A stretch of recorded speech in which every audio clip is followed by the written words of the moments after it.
Nojente a votação.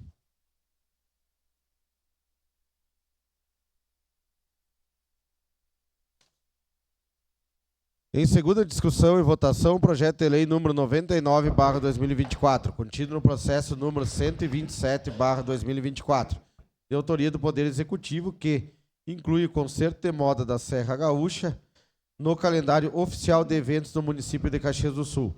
Relator, vereador Adriano Bressan.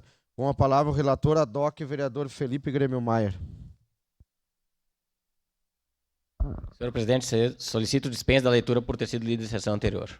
Obrigado, vereador Felipe. Aceita a dispensa. Em discussão? Encerrada a discussão.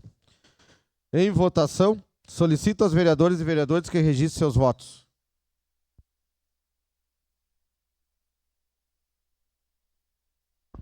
Eu voto sim, senhor presidente. Vereador Sandro Fantinel vota sim.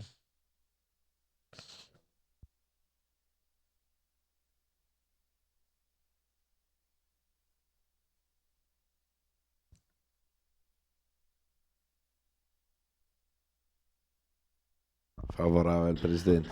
Vereador Velocino Ex vota sim.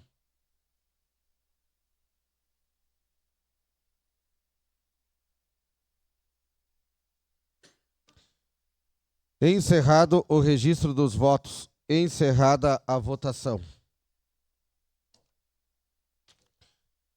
O projeto de lei número 99/2024 foi aprovado por unanimidade, com ausência do vereador Cadori, vereadora Estela Balardim, vereadora Gladys Frisso, vereador Juliano Valim, vereador Lucas Cariato, vereadora Rose Frigieri.